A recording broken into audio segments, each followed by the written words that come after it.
Hola, buenas noches. Bueno, buenas tardes para algunos, buenas noches para todos. Como no veo público presente, voy a hacerles una grabación y se las voy a poner en su chat para que les sirva para que ustedes puedan hacer sus actividades, ¿no? Esta sesión yo voy a trabajar un tema y les voy a explicar algunas cosas también para que podamos empezar a hacer los portafolios de evidencia. Y la próxima sesión, había pensado dejarla para juntarme con ustedes, con los que quieran, y ayudarles a hacer las actividades que tienen pendiente. Y hoy les voy a comentar cuál es la última actividad que ustedes van a realizar, que es la actividad número 2. Este, con, ¿cómo se llama? Como parte del diplomado para que puedan terminar el proceso, ¿no? Entonces les voy a poner aquí la actividad número 2 y también se las voy a copiar inmediatamente en el chat para que la vayan sacando de ahí, ¿ok? Si no, después la memoria es muy traviesa y podemos olvidar. Bueno, primero que nada, voy a compartirles algo aquí. Tran, tran, tran, voy a empezar a compartir. Bueno, primero que nada les voy a comentar que el organismo certificador a ustedes les da un certificado que tiene una foto, ¿no?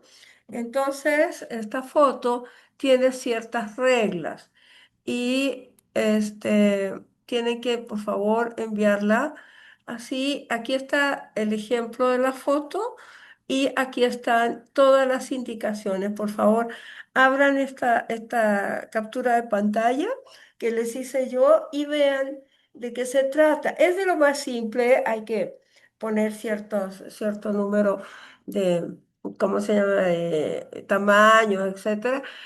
Ustedes sáquenla, se puede sacar con el celular, solamente deben tener una pared blanca atrás o beige y tratar de ponerse algo encima que, como el chico aquí en la foto que tiene negro, que sea de otro color, pues, para que se resalte los hombros y etcétera, ¿no? Entonces, esa es la primera noticia que tengo para usted. La segunda noticia va a ser la actividad de evaluación, que es la última actividad que nosotros tenemos, ¿no? Entonces, bueno, esta actividad pues se trata justamente de todo lo que significa liderazgo, ¿no? Entonces, es de ese módulo realmente, ¿no? Entonces, vamos a ver pues los tipos de liderazgo. ¿Se acuerdan que les pasé yo este, un cuadro donde estaban todos los tipos de liderazgo? Bueno, aquí tienen que definir ustedes a partir de esos materiales cuál es el tipo de liderazgo que ustedes consideran más conveniente. La otra cosa que les puede servir a ustedes para eso es justamente la autoevaluación. ¿Se acuerda que tenían que hacer una autoevaluación? Que es con el estándar de competencia. Yo puse todos los criterios acá y ustedes iban a tener que decir, ¿lo hago o no lo hago? Y poner los comentarios que les parezcan respecto a cada uno de esos criterios. ¿Ok? Entonces, para que ustedes sepan y puedan irlo realizando. Acuérdense, y eso es otra cosa que les quería decir, que le he escrito a ustedes, no a todos, a una de las participantes me parece, que la luz, que esta formación no se basa en la asistencia. Así que por favor, lo único que nosotros pedimos es que ustedes hagan las actividades de evaluación, porque yo las voy a integrar en un portafolio, después les voy a pedir otros datitos y ya con eso vamos a trabajar, ¿ok? Entonces, esto es lo que tienen que entregar. Ahorita vamos a ver cuáles son todas las actividades.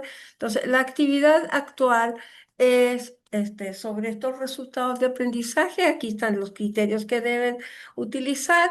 Entonces, dice que deben identificar las características de su manera de trabajar en qué equipo, en su espacio laboral y lo comparan con el trabajo colaborativo bajo el logro de resultados. Entonces, para ello, investiguen el trabajo colaborativo. Por lo tanto, a mí me pareció conveniente enviarles una ficha técnica que es trabajo colaborativo, donde ustedes van a encontrar todos los tipos de elementos que son importantes en un trabajo colaborativo, ¿no? Entonces, vamos a ver aquí, por ejemplo, que, pues, digo, tiene una pequeña introducción, pero ¿qué es el trabajo colaborativo? ¿Cuáles son sus características más importantes? Que ahorita las vamos a ver también. La importancia del trabajo colaborativo en el aprendizaje, en el ambiente laboral en general y en el liderazgo interdisciplinario.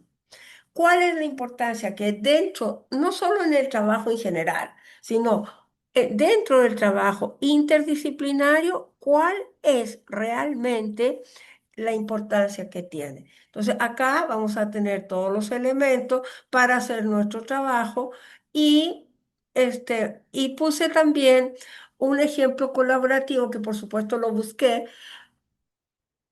en el sector salud, un ejemplo de trabajo, cómo trabajan de manera colaborativa, ¿ok? Bueno, la colaboración, por supuesto, es una característica, ¿no? De los seres humanos que a veces la tenemos desarrollada y otras veces no. La colaboración, evidentemente, es trabajar con otras personas, ¿no? Apoyar a otras personas, complementar las actividades que otra persona tiene que hacer. Es decir, complementar los elementos que requiere otra persona para lograr un resultado. Puede ser con conocimientos, con información, con documentos, con un tiempo de apoyo, con una asesoría. El trabajo colaborativo se basa en eso, ¿no? Entonces, aquí yo les puse esta ficha técnica, ustedes también pueden buscar lo que ustedes consideren y en la presentación también vienen algunos aspectos de lo que es el trabajo colaborativo y les va a servir para esto. La actividad está aquí. Esta que les estoy comentando, la pueden ver directamente ahí, la bajan. ¿Y qué es lo que van a tener que hacer? Aquí están los productos que van a entregar. Lo primero es la autoevaluación. Acuérdense que les pedí que hicieran esta autoevaluación hace 2 sesiones atrás y la semana pasada yo les mandé el instrumento para que fuera más fácil para ustedes marcar y escribir cualquier observación, cualquiera que ustedes quieran cualquier elemento que ustedes quieran destacar. No, no entendí nada, no, no, yo no sabía que esto se hacía así. No, nunca me imaginé que hubiera un estándar para, para orientar el trabajo colaborativo. Todo ese tipo de cosas que a uno a veces le saltan al poder ver una cosa así, ¿no? Entonces, ese es el primer requisito de esta actividad. Algunos ya lo tienen hecho. Después deben hacer una propuesta para mejorar la comunicación en los equipos de trabajo en el sector salud. ¿Cómo ustedes proponen? No tiene que ser un ensayo largo, simplemente una hoja de decir, mi propuesta para mejorar la comunicación en el sector salud es A, B, C, D, E. Y en mi espacio, en mi entorno, yo me comprometo a escuchar, a retroalimentar y a apoyar la comprensión, verificar que las personas comprenden lo que yo hago. ¿no? Esa es la parte importante de la comunicación, ¿no? Entonces, yo propongo que se haga esto, que se haga el otro. Acuérdense ustedes, y que lo hemos repetido, que la comunicación es en la gestión el uso de instrumentos, el uso de todos los instrumentos que nos permitan a nosotros comprender el resultado que tenemos que lograr. También es informar, registrar cosas, organizar la información, ¿no? Y también respetar cuál es la cultura de la organización para el trato entre las personas, ¿no? Ahora, en el sector salud, pues esto es muchísimo más importante en el sentido de que a partir de la comunicación se va a comprender obviamente los tratamientos, por ejemplo, ¿no? El otro día me estaba mostrando un colega de ustedes, que seguramente lo conocen, Jorge Antolínez, que está trabajando conmigo otro proceso. Me estaba mostrando algo muy interesante de una grabación de un proyecto de escuela para o sea, ellos le llaman así, escuela para los pacientes perioperatorios, ¿no? Entonces, no es más que grabar una explicación que le está dando el médico o la doctora o la enfermera al paciente respecto al tratamiento, respecto a los elementos que van a estar presentes en su cirugía, etcétera, etcétera, como qué pasos tiene que seguir, etcétera, ¿no? Y entonces yo le decía que justamente eso es una gran propuesta para mejorar am, comunicación entre el médico y el paciente. Pero no es solo eso, es una propuesta que busca la inclusión, porque justamente la inclusión del paciente es cuando nosotros le facilitamos el que comprenda. Cuando nosotros lo tomamos en cuenta, y tomar en cuenta una persona es escucharlo cuando nos hace una pregunta, es tratar de generar todos los elementos para que me pueda comprender, no solo hablados, ¿no? Mostrarle un video, ah, mm, mostrarle los equipos o el insumo que él va a tener. Mira, de esto se trata. Por ejemplo, en mi caso yo tengo que hacer todos los días medir la fuerza del pulmón, ¿no? Y entonces la inmunóloga, no, la neumóloga me regaló, entre paréntesis, un aparatito que es para eso, que yo lo tengo que soplar y tiene que marcar eso, ¿no? Pero ella me indicó cómo se usa eso y además eso tiene unas escalas de colores. Bueno, cuando está en rojo hay una flechita ¿cómo se llama? En el manual del aparato, ¿no? Ella puso, cuando esto está en rojo, hospital. Cuando está en amarillo, tales y tales y tales y tales medicamentos. Del amarillo de tal parte a tal parte, este medicamento, de tal parte a tal, este. Y cuando está en verde, aplauso, no necesitamos nada, ¿no? Entonces, yo ya sé qué es lo que tengo que ir haciendo. Eso es enseñarle al paciente, pero no solo enseñarle, es incluirlo en su propio tratamiento. ¿No? Es hacerlo responsable de su tratamiento. Pero fíjense qué manera de hacerlo responsable. Es igual que con los estudiantes. Cuando nosotros queremos que sean responsables, tenemos que otorgarle las responsabilidades, ¿no? A ver, haz tú la propuesta, que no sea yo la que te diga cuál es la mejor comunicación, sino haz tú una propuesta para que tú mismo la puedas aplicar. Y ahí eres responsable de tu propio aprendizaje. ¿No? Eso no significa que no les pueda estar contando los diversos ejemplos que les estoy poniendo, ¿no? Porque son propuestas que existen y que pueden ser mucho más, que pueden ser muy operativas en sus hospitales, ¿no? Y si no, pues hay un asistente muy bueno que pueden ustedes utilizar, que es el chat GPT, y ustedes pueden preguntarle o pueden preguntar en cualquiera de las plataformas, a ver, ¿cuáles serían o una experiencia de mejora en la comunicación en los hospitales ingleses? O una experiencia en los hospitales de Reino Unido o de Estados Unidos, o qué experiencia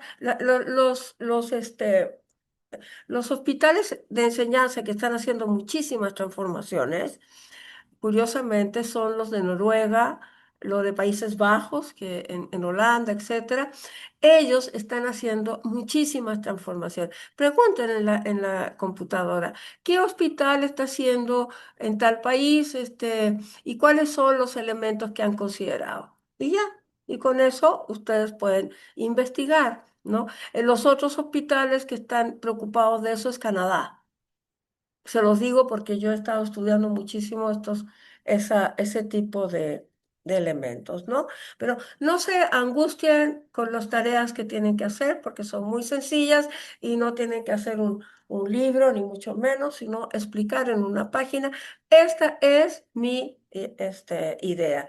Ahora, si la idea la están tomando de otro de algún estudio que buscaron, que encontraron, etcétera, basta con poner la referencia, la fuente de donde lo obtuvieron, nada más. Todo lo demás es válido, porque vieron, no sé si ustedes vieron una película, si no la han visto, véanla, que es fantástica, se llama Il Postino, que es la historia de Pablo Neruda cuando vivió en Italia exiliado, ¿no?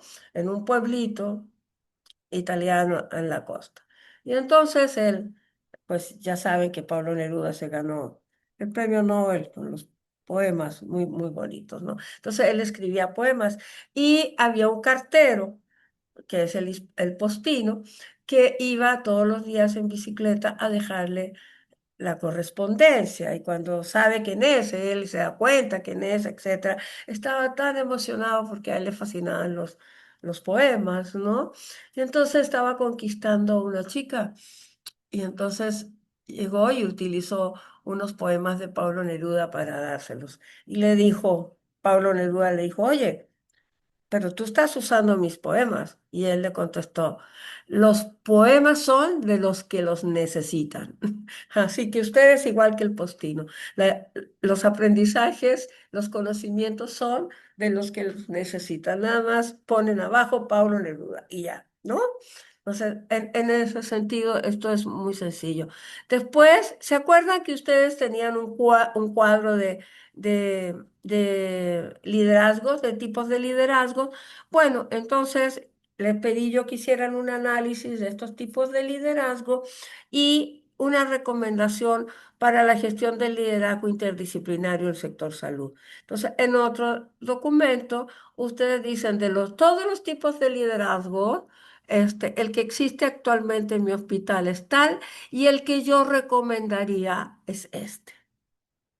¿No? ¿Y por qué razón? Bueno, porque facilita el trabajo en equipo, porque nos permite comunicarnos mejor, porque hacemos inclusión de todos los especialidades, porque reconocemos a nuestros colegas y reconocemos la necesidad que tenemos de interactuar juntos, la validez que tienen sus disciplinas junto a la mía, ¿no? Todas estas reflexiones que nosotros hacemos cuando trabajamos en equipo. Esa es la última actividad que ustedes van a realizar. Entonces, les digo, ya les puse la ficha técnica ahí que habla de la colaboración y del trabajo colaborativo. También lo pueden buscar como ustedes quieran, pero ya tienen elementos para poderlo completar. ¿Les parece? Entonces, esa era la primera parte que les quería explicar, qué eran las cosas que ustedes tenían que estar desarrollando. ¿Ok? Y ahora vamos a ver, espero que, es que se me cerró la computadora y resultó ser que me borró todo. O sea, se tuvo que reiniciar, pero voy a buscar lo que quiero mostrarles a ustedes, ¿ok? Que es estándares de competencia. Es asignar el trabajo a los miembros del equipo. Como ustedes pueden ver, todo lo que se habla de liderazgo tiene que ver con una serie de competencias que les estoy mostrando en este momento y que todas las tienen en el Drive, pero fíjense ustedes cómo eh, para que nosotros hagamos una serie de actividades con una mayor certeza, con una mayor calidad, etcétera, se han hecho una serie de estándares de competencia como un sistema de calidad en el desempeño. Y estos estándares de competencia tienen relación entre sí, porque, por ejemplo, si nosotros queremos liderar un equipo, nos tenemos que comunicar, perdón. Si nosotros estamos en un equipo de trabajo, siempre vamos a ver cómo interactuamos entre diferentes especialidades y cómo vamos a tomar decisiones informadas, pero como nosotros estamos en un ambiente de salud donde están los pacientes, pues vamos a tomar decisiones informadas y compartidas con ellos. Vamos a trabajar en equipo. Todas estas estándares de competencia nos van orientando en cómo nosotros podemos trabajar con mejor calidad, pero no solo nos orientan en eso, sino también en lo que tenemos que aprender para poder trabajar con esa calidad.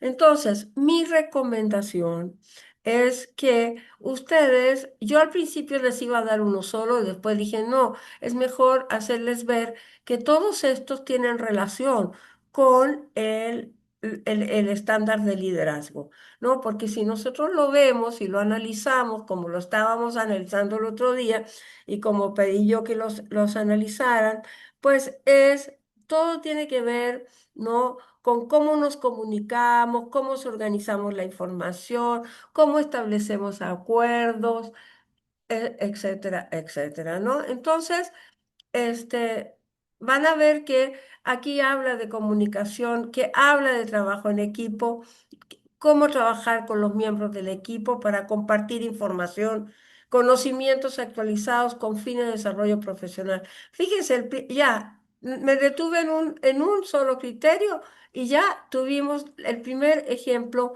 de lo que les estaba yo señalando, ¿no? Entonces, para poder nosotros trabajar en equipos interdisciplinarios, tenemos que saber comunicarnos, organizar la información, hacer la diferencia entre lo que es la comunicación en la gestión organizacional, está basada en todos los instrumentos que nosotros utilizamos, procedimientos, protocolos, políticas, memorándum, correos electrónicos, es decir, todos aquellos instrumentos que nos dicen cómo tenemos que sacar el trabajo y cómo tenemos que resolver los problemas, cómo tenemos que trabajar con los equipos. Entonces, el estándar siempre les va a decir cómo trabajar. Todos los criterios de desempeño son criterios de calidad para trabajar y nos van orientando, ¿no? Entonces, a lo mejor no sabemos mucho de liderazgo. Ah, pero si yo voy y me leo el estándar, aquí me está diciendo cosas, cómo trabajar con los miembros del equipo para compartir información. Y además me está diciendo, en la última parte del estándar, que debo aprender, ¿no? Tengo que aprender cuál es mi papel en el desarrollo y mantenimiento de sistemas, procedimientos y prácticas que promuevan los derechos, las opciones del bienestar y la participación de las personas. Tengo que saber denunciar cualquier acto u omisión que pueda vulnerar los derechos de las personas. ¿Cuáles personas? Pues los pacientes. ¿No? Tengo que saber cómo garantizar que las personas estén informadas sobre el servicio que puede esperar y recibir. Es decir, tengo que saber cómo decirle a la persona, al paciente, que el servicio que va a recibir es tal y que lo va a recibir de la manera que ella espera para solucionar sus problemas de salud, ¿no? Entonces, bueno, todo ese tipo de cosas son las que nosotros tenemos que este, considerar eh, ¿cómo se llama? Avanzar en lo que queremos desarrollar. Ay, estoy buscando, perdón, otra de los estándares que les quería mostrar, que es el asignar el trabajo a los equipos. ¿Ok? El otro día les dije, es importante saber asignarle el trabajo a las personas. Cuando nosotros, y seguramente les ha pasado a muchos de ustedes, que cuando nosotros trabajamos y damos una instrucción a alguien y esa persona nos entrega el resultado de lo que le pedimos, generalmente nosotros pensamos, aquí, a veces lo decimos y otra vez lo pensamos, chin, esto no era como yo lo había pensado, ¿no? Y eso es porque realmente no sabemos cómo dar instrucciones. ¿Cómo tenemos que asignarle el trabajo? ¿Qué tenemos que hacer para asignar el trabajo, no?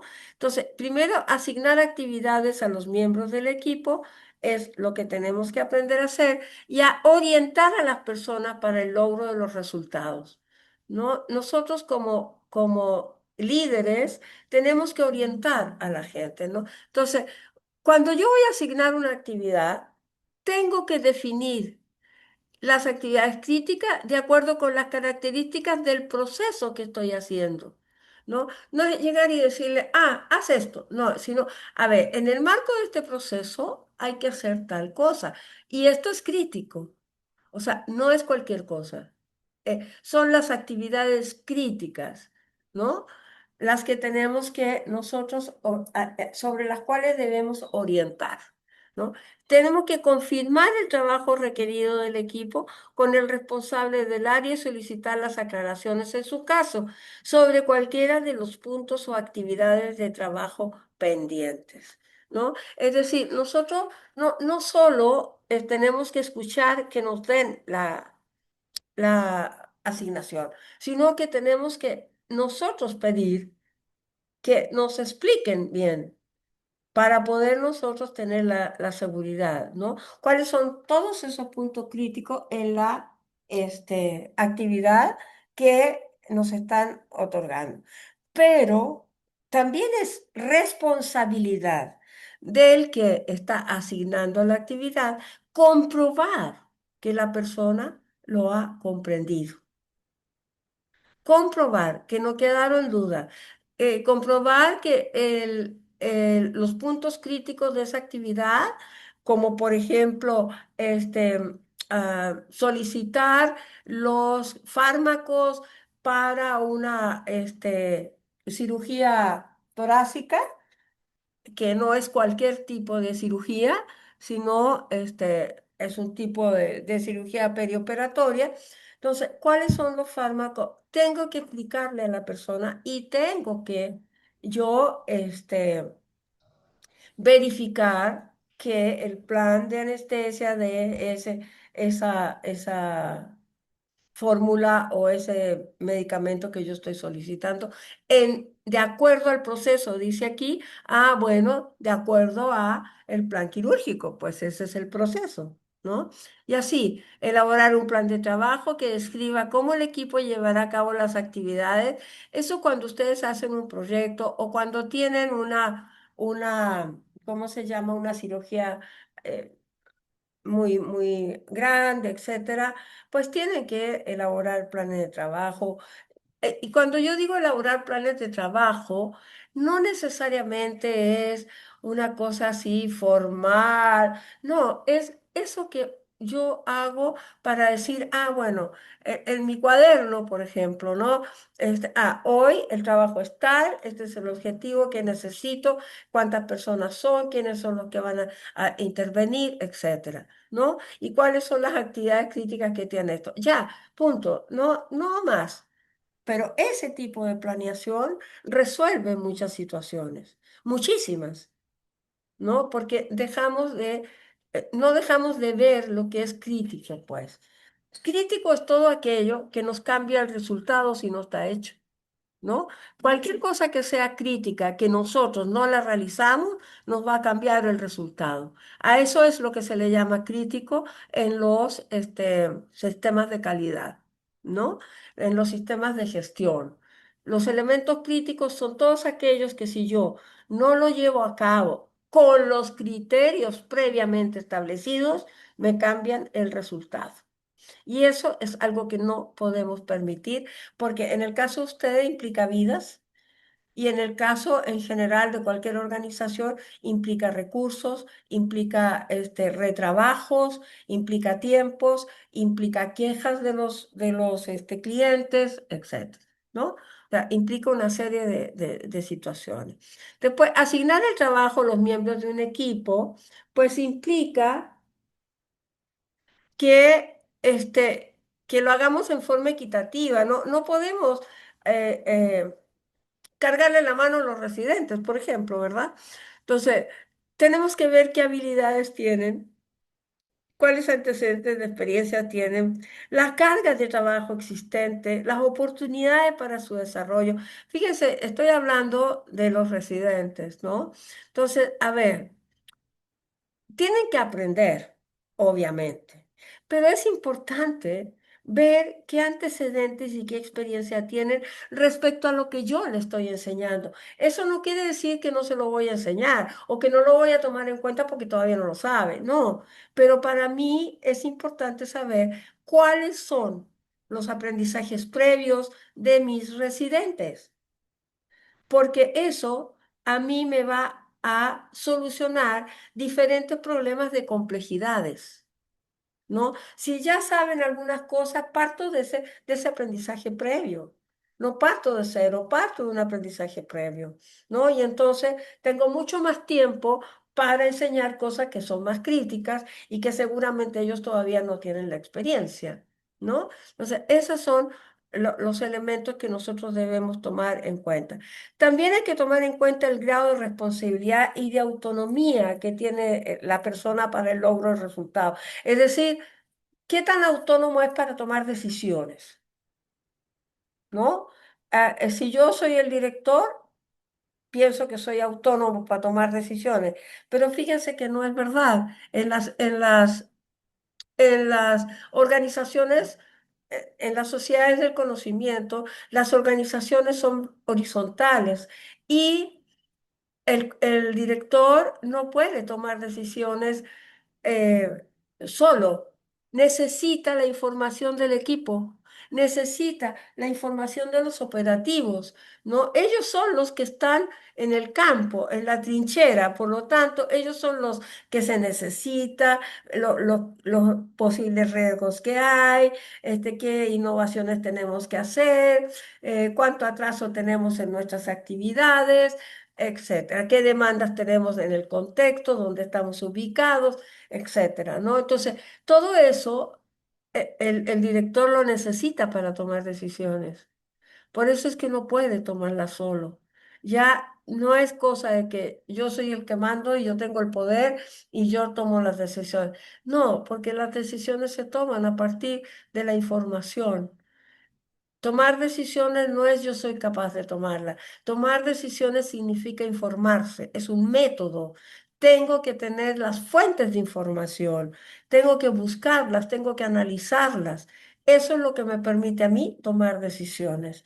Claro, para ustedes tomar decisiones en el quirófano, ¿cuál es la fuente de información? Pues el protocolo que están llevando a cabo, ¿no? O el algoritmo que se relaciona con lo que ustedes están llevando a cabo.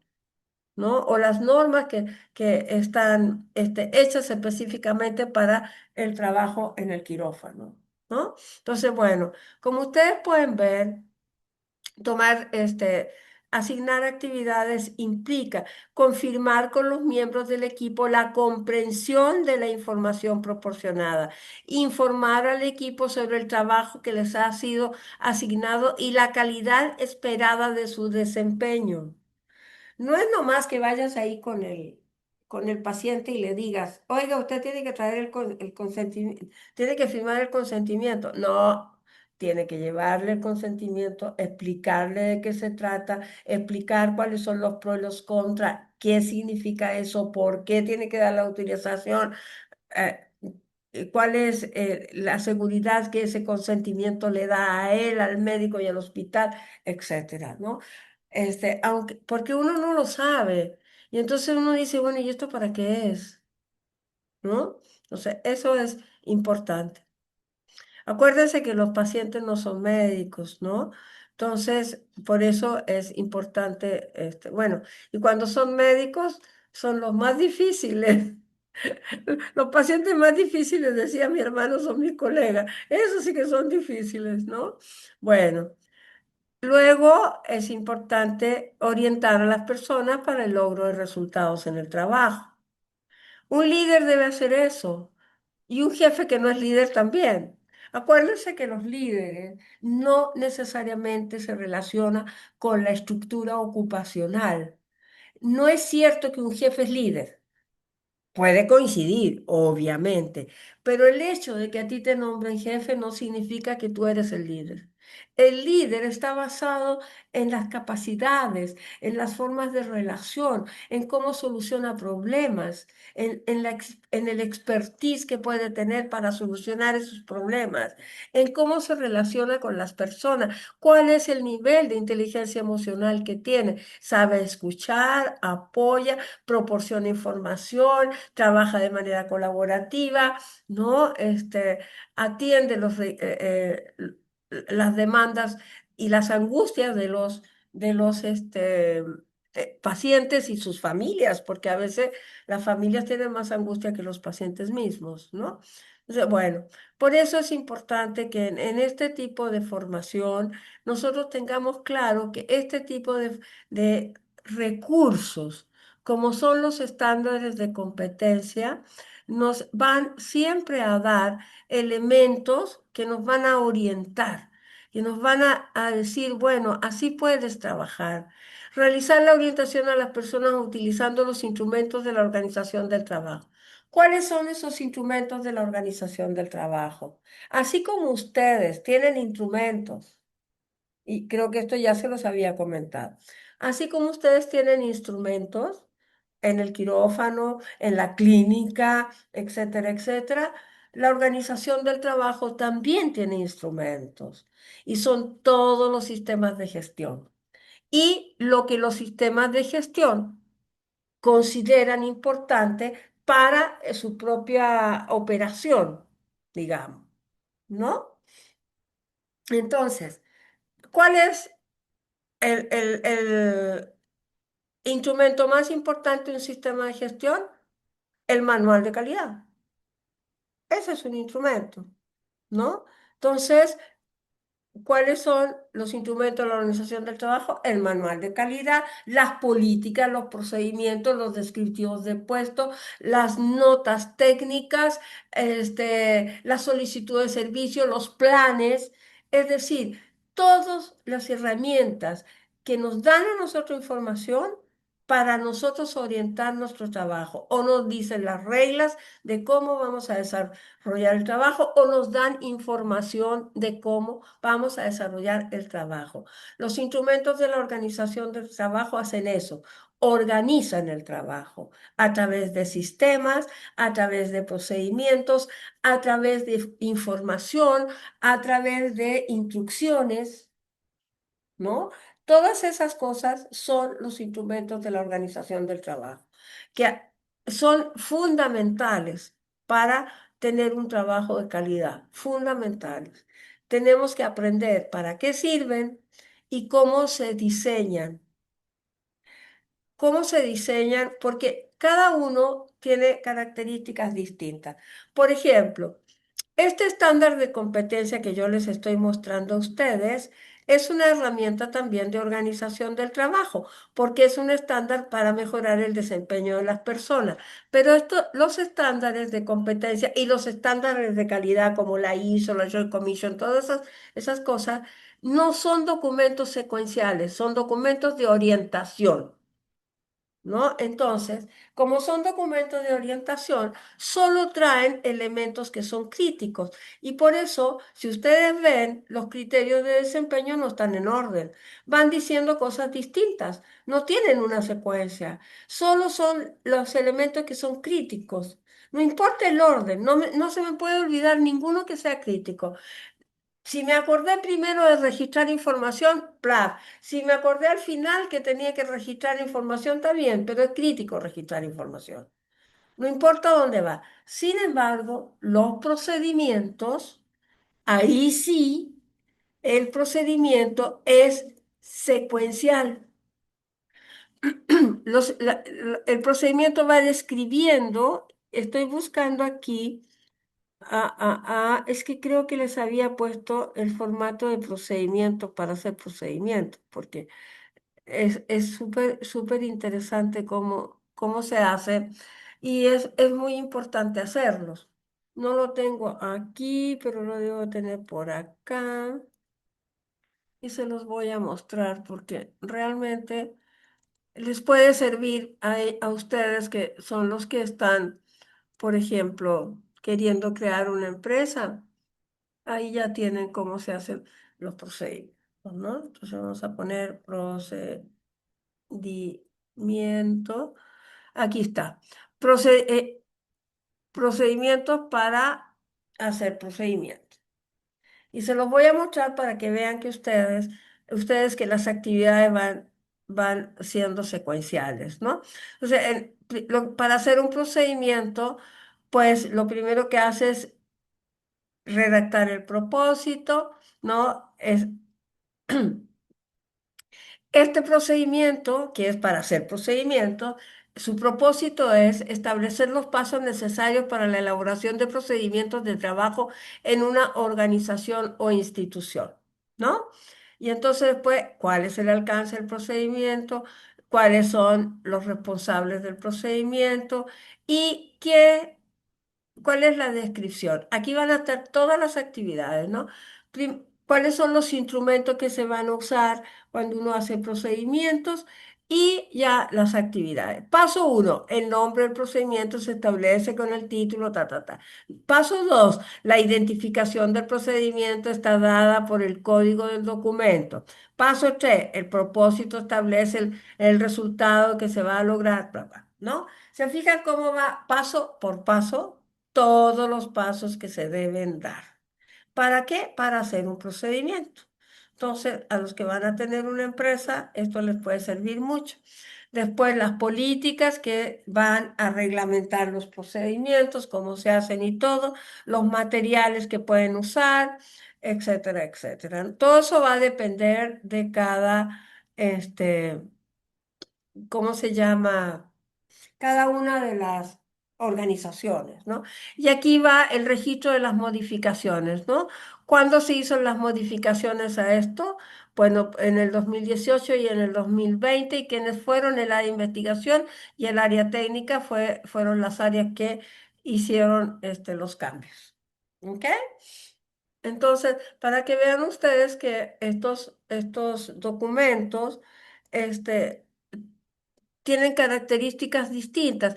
Uno se basa en la complejidad de las cosas y otros, como el procedimiento, se basan en el orden que debe tener el proceso para que logres el resultado. ¿Sí? Esa es la diferencia. Un procedimiento tiene que tener siempre los pasos, uno por uno, para que se logre el resultado.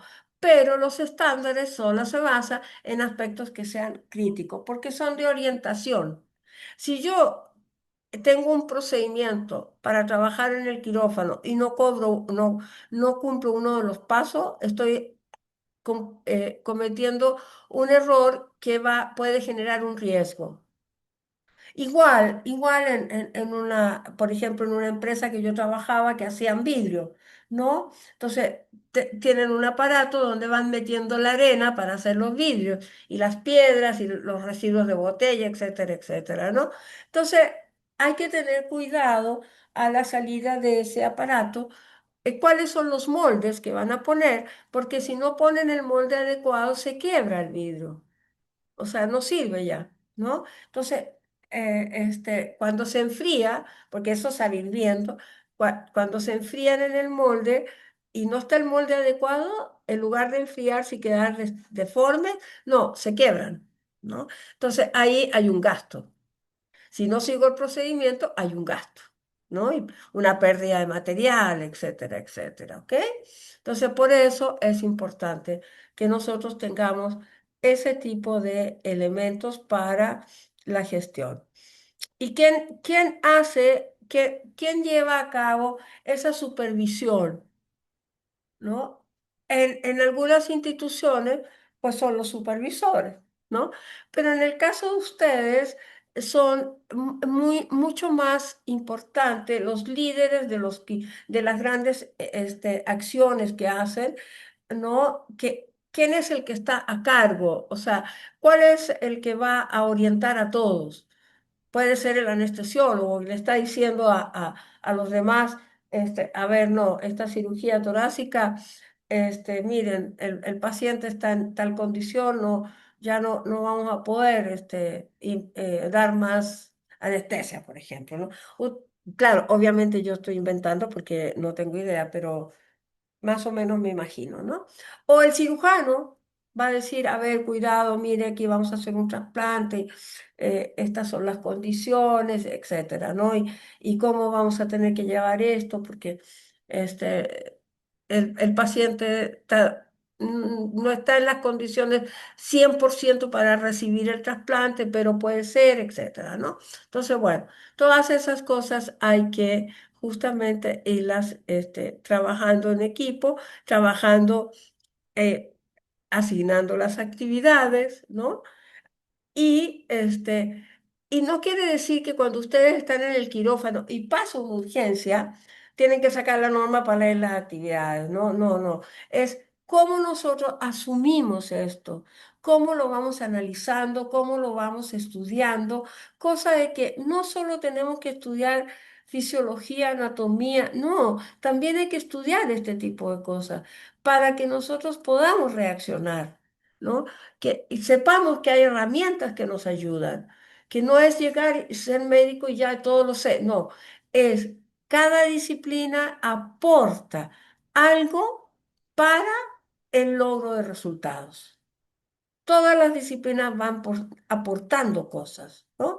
En el caso de la gestión, pues es todo lo de desarrollo organizacional y todo lo de administración, son las disciplinas que nos apoyan, ¿no? En caso de todo lo que es gestión de recursos humanos y todo lo que es el proceso de enseñanza, aprendizaje, etcétera, la psicología. La disciplina de la pedagogía no puede trabajar solita, igual que la administración no puede trabajar solita. Tienen que interactuar con otras disciplinas, ¿no? Justamente por eso, en la actualidad, hay toda una corriente, que por cierto yo pertenezco a esa corriente, de diseñar los currículos transdisciplinarios. Es decir, enseñarles cosas que les van a servir para el trabajo, independientemente de que no se encuentran en el currículo de medicina. Porque ser médico sí, debe saber todo lo de su disciplina, pero no basta con eso para relacionarse con las personas, no basta con eso para tener una organización clara y concreta, para respetar el marco legal, etcétera, ¿no? Tenemos que aprender otros elementos de otras disciplinas. Por eso ahora los programas se están pidiendo que sean transdisciplinarios, ¿no? Esa corriente la dirige bueno, la propuso y ha escrito mucho el filósofo que yo siempre les nombro, que se llama Edgar Morin, y que tiene actualmente, la semana pasada creo que cumplió 104 años y sigue escribiendo.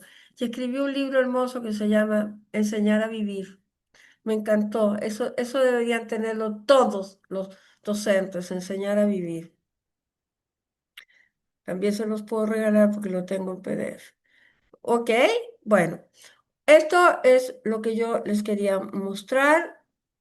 Bueno, que estaba en deuda con ustedes. Aquí tengo también en la pantalla la presentación. Ahora sí ya creo que ya está completa. Déjenme revisar una cosita.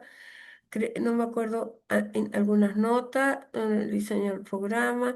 Así es como se diseñó este programa, ¿no? Y entonces, ¿cómo? cómo íbamos a trabajar nosotros para que ustedes vieran cómo es la metodología, ¿no? Que nosotros trabajamos. Bueno, esa es la nota que hay ahí y me parece que aquí están la importancia de la colaboración en el liderazgo interdisciplinario. ¿Ok? Para que también lo tengan acá. Aquí está las competencias que debe tener el liderazgo interdisciplinario. Fíjense ustedes, deben trabajar en equipo, deben tener todos los elementos de comunicación, deben tomar decisiones informadas y compartidas y además deben tener competencias técnicas. ¿Ok? Todas estas competencias son importantes y se entrelazan. eh, se Sí, hay un tejido, ¿no? Que permite, como que sostiene el hacer, ¿no? Que permite hacer. Entonces, por eso es importante que nosotros sepamos cuáles son y qué señala cada una de ellas, ¿no? Después, ¿qué es la medicina perioperatoria? Yo se los puse porque me pareció muy interesante en toda la parte de los principios de mejora continua señalarles este ejemplo que es de la norma ah, australiana para la medicina perioperatoria, ¿no? Que esta es la del 2023. No ha cambiado, entre paréntesis, está vigente. Entonces, cómo ellos hacen esta visión del equipo, ¿no? Cómo el equipo es la gente de atención primaria, el equipo de medicina perioperatoria, el cirujano, el anestesiólogo, el paciente, la familia del paciente, van todos, ¿no? O sea, todos están integrando este gran equipo, este gran círculo que va a proteger al paciente. Y bueno, aquí está lo que significa el equipo del quirófano como un ejemplo. Toda esta parte es de liderazgo, la retroalimentación. Aquí eso era para hacer un ejercicio, pero ya no lo hicimos, entonces ya quedó en blanco la página, ¿no? ¿Qué tienen en común los integrantes de un equipo interdisciplinario? El resultado que deben lograr. ¿No? Lo vamos a llenar aquí para que ustedes vean, ¿no? ¿Qué es lo que tienen en común realmente, ¿no? Lo primero que tienen en común es el resultado a lograr. ¿Qué tiene en común un, un em, equipo interdisciplinario del sector salud? La salud del paciente. ¿Qué otra cosa tienen en común? El espacio laboral. ¿Qué otra cosa tienen en común? Son adultos profe- profesionales. ¿Qué otra cosa tienen en común?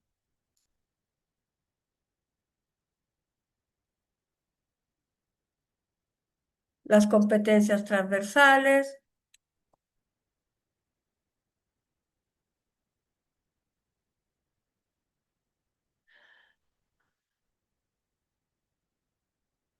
¿Qué más tienen en común? Una cultura, objetivos.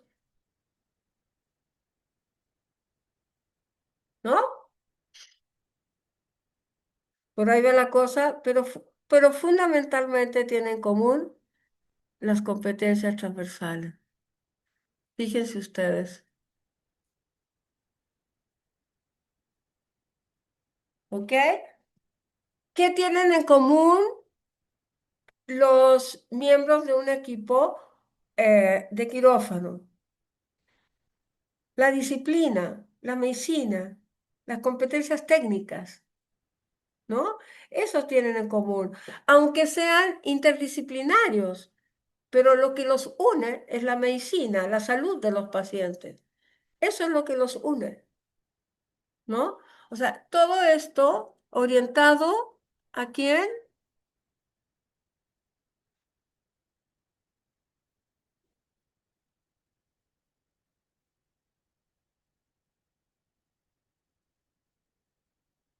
Al paciente,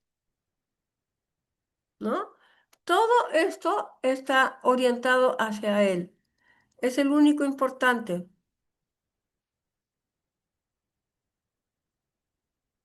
No, exageré. No es el único importante. Todos son importantes, ¿no? Es justamente la interacción entre todos es lo que permite la salud del paciente. Y eso hace que ustedes puedan tener un resultado, ¿no? Sin paciente no hay resultado en todo caso, ¿eh?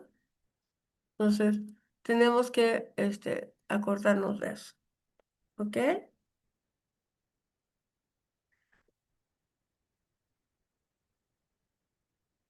Ok, bueno. ¿Qué más tienen aquí? Ujú, los valores, las características del liderazgo y también tiene elementos de comunicación, ¿no? Tengo un texto que es la comunicación con el paciente. Es un texto español bastante bueno. Creo que puedo pasarles ese mientras tanto que podemos. Creo que es el que necesitan en realidad, ¿no? Yo tengo bibliografía sobre comunicación en el sector, estoy buscando si está lo de comunicación acá. Debe estar porque ajá, todos los sistemas de gestión, el FODA, introducción. Ok, que es un problema. Esto es todo la solución de problemas, ¿eh? A mí me parece que también es algo que ustedes deben trabajar muy a, a profundidad porque siempre están en esa situación de resolver problemas. ¿Ok? Y aquí están todos los informes. Ya les voy a poner de nuevo con todo lo que hemos. ¿Cómo puedo analizar problemas? Es que no encuentro lo de comunicación y yo estoy segura que se los pasé. Ujú.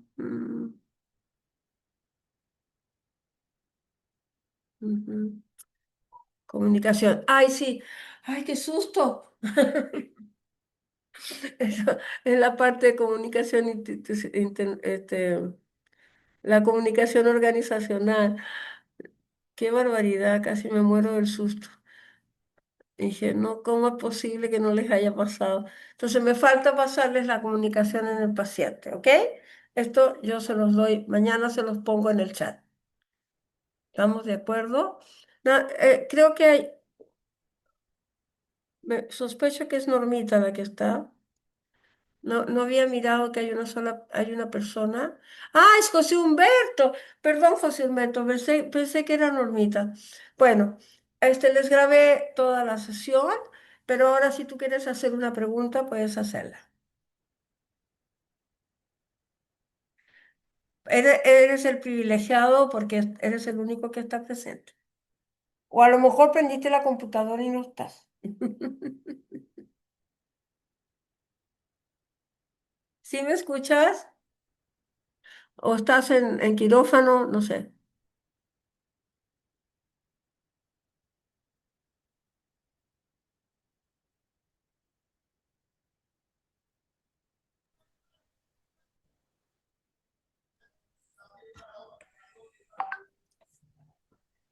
Joven ilustre, Hola, hola. Sí, aquí estoy. Una disculpa, es que llegué como a mitad de la clase. sí, sí, no te preocupes, no hay bronca. Ten- Tenía una duda con Dígame, usted información. no puedes abrir ¿Mande? no puedes abrir tu cosa esta, tu, ¿La, ay, la cámara o qué? la cámara. Ah, creo que sí. A ver. Es que nunca te he visto. Ah, no, aquí estoy, aquí estoy. Sí, sí existo. Mucho gusto. Mucho gusto, sí, sí existo. Nunca te había visto la cara. Y dije, Sí. ¿será? Eh, Tenía una duda. Dime. Cuando le piden las asesorías de gestión organizacional, específicamente, por ejemplo, aquí nosotros fue un curso, pero cuando una empresa la busca porque está estancada creo que las empresas lo que más les importa es el dinero. Entonces, ¿qué tanto están Claro. ganando? Perdiendo? Pero la buscan cuando están estancadas en ganancias o cuando ya están perdiendo o cuando, en su experiencia, cuando llega la empresa y le dice, Hay, ¿saben? hay diferentes razones y dependen del mercado. Por ejemplo, en Europa es muy importante eh, todo lo que es gestión y sistemas de gestión, ¿no? En Estados Unidos también, pero desde otra lógica. Antes tenían una norma ISO, ahora ya las igualaron, ¿no? O sea, la norma ISO sirve en Estados Unidos y en todo el mundo, ¿no? Porque es la norma más importante para la gestión. Ahora, hay otra norma que es más moderna, que la hizo y, ay, perdón, me, me salí. Ujú. No, no, no, no, Sí, no. sí le escucho. Ya, Y, es que me salió un letrero ahí. Bueno, ellas te dicen cómo trabajar y te garantizan el desempeño de las personas y se supone que los estándares que garantizan el desempeño, más los estándares que garantizan los procesos, más los estándares que garantizan los productos, ¿no? Por ejemplo, los laboratorios tienen estándares que tienen que seguir para garantizar la calidad del producto, ¿no? ajá. Todo eso se establece en el mercado y las organizaciones no contratan si tú no estás certificado en ISO. Ah, ok. ¿Sí? En Europa te dicen, sí, perfecto. Este, y lo primero que te piden es tu certificación. En América Latina no es así. En América Latina no es tanto para mejorar tu práctica, es más para pertenecer al mercado, ¿no? Porque, por Ok. ejemplo, si tú quieres trabajar en la industria automotriz o en la industria de laboratorios, con ustedes, con todos los laboratorios que hacen los equipos, etcétera, ¿no? Ah, si tú quieres trabajar con la Volkswagen, la Volkswagen tiene sus propios estándares. Entonces, no es obligación que los tengas, pero si quieres trabajar con ellos, los tienes que tener. Porque si no, no te contratan, pues, ¿no? O cuando recién llegó el sistema de gestión de calidad del desempeño a México, el gobierno mexicano estableció un estándar para la consultoría y todos los proveedores que dan consultoría al gobierno mexicano deben estar certificados. Y entonces, si tú no estás certificado, pues el gobierno mexicano no va a ser tu cliente simplemente. Vas a tener otro mercado donde no te lo exijan, Ah, ok, ok. ¿no? Esa es una manera. O la otra manera es cuando este, empiezas a notar pérdidas, ¿no? O Ujú. sea, no hay equilibrio entre el gasto y la ganancia, pues, ¿no? Gastas más de lo que está entrando y entonces generalmente se hacen diagnósticos para ver dónde están los problemas. Y ahí es cuando deciden hacer los sistemas de gestión. A nosotros los ingleses nos decían, no importa que no estés certificado, lo importante es que sigas el sistema, ¿no? O sea, que tú tengas procedimientos, que tú tengas políticas. Aunque sea una empresa chiquita, tus políticas son dos o tres, pero que existan y que la gente aprenda a trabajar con eso. No significa, y eso es algo muy importante y nadie lo entiende, entre nosotros es muy difícil que lo entiendan, porque hay también hay un problema con el tipo de consultoría que das. Generalmente las consultorías tradicionales van, te dicen, ah, usted tiene tal problema, yo le traigo los procedimientos y todo y te los entregan, ¿no? Hay otra corriente de consultoría que en la que yo pertenezco, es que yo voy a una empresa y le digo, ah, perfecto, sí, lo hago, pero con ustedes. Ustedes participan. Yo los oriento, ustedes lo hacen, porque así aprenden. ¿No?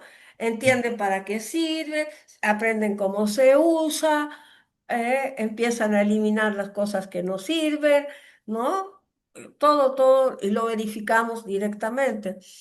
A la última empresa que le hice eso yo, porque después me metí a trabajar en el Banco Interamericano de Desarrollo y ya me fui a trabajar a América Latina como consultor internacional. Entonces ya no hice para las empresas estas cosas. Pero la última que lo hice fue para una empresa de vidrio que se llama Saint-Gobain, que está en Cuautla. Ellos hacen todos los vidrios, bueno, no todos, porque ellos fueron la primera competencia que llegó para Nuevo León. ¿Te acuerdas que los regiomontanos son los que hacían los vidrios? Había Mm, una sola sabía, empresa. no sabía, pero Sí, hace como unos 30 años, no, no tanto, como 25 años atrás, solo había una empresa, pero después llegaron los franceses con Saint-Gobain, que es una empresa muy, muy grande y muy antigua. Saint-Gobain nació en el feudalismo, era el que hacía los vidrios soplados a los castillos, imagínate. ujú. Entonces, ellos hacen vidrio y después tienen otra empresa que hace parabrisas, laterales, etcétera, para las diferentes marcas de coche, ¿no? Y entonces fuimos a trabajar con ellos, ¿no? Con los que hacían los parabrisas. Y entonces estábamos verificando un procedimiento ahí en la raya, ¿no? Donde están haciéndolos, en campo. Y entonces decía, a ver, muchachitos, ¿quién hace esta actividad? Y se reían, ¿tú crees? Dice, pero a ver, ¿quién hizo este procedimiento? Nosotros. ¿Y por qué hay tantas actividades y ahora me dicen que no las hacen? Y se morían de la risa. Y dice, no, licenciada, eso no lo hacemos, nada más lo pusimos. ¿Pero para qué lo pusieron si no lo van a hacer? No, bueno, y así estuvimos paso por Había paso. más trabajo. Claro, ¿no? Entonces, a ver, paso por paso, ¿qué hacen? Ya, esta la dejamos. A ver, esta que sigue, ¿quién lo hace? Quiero ver cómo lo hacen ahorita. Mm, no, no está el que lo hace. Y bueno, y cuando no está el que lo hace, va a salir mal el vidrio, ¿no? O sea, cambia la calidad. Entonces, eso es parte de la educación que tú les tienes que dar a las personas, siempre, siempre. O sea, ¿para qué sirve esto? ¿Para qué sirve un protocolo? ¿Por qué existe? ¿Por qué se hizo? ¿A quién beneficia? ¿Para qué sirve un algoritmo? ¿Qué orienta? ¿Cuál es la finalidad que tiene? Co- ¿Quién lo consulta? ¿Lo consulta a alguien? Alguien lo vea, ¿no? ¿Alguien lo lee? ¿Lo ve? ¿No? Eso es importante. Si tú Sí. tienes información que nadie va a utilizar, no tiene sentido. Cuando tú haces un diagnóstico o diseñas un procedimiento o diseñas un protocolo, todo, la información que tiene que ir ahí es exactamente la que se necesita. Entonces, para que no se transforme en un aparato ahí que no tiene sentido, ¿no? Ujú. 40 hojas que nadie va a leer, ¿no? Entonces, yo siempre les digo, a ver, es que, el nombre del paciente, si es soltero, si es casado, si es divorciado. ¿A quién le importa eso? ¿Quién va a tomar decisiones con esa información? Pasar ahorita. Creo que ¿Cómo? yo voy a tener que retirar. Una disculpa. No, no, está bien, adelante, adelante. Bueno, muchas gracias. Ve el chat, Ajá. ¿no? Pues, Para que puedas hacer las actividades. Sí, se las envío. De hecho, todavía estaba terminando la otra de la liderazgo y se la envío en cuanto la termine junto con eso.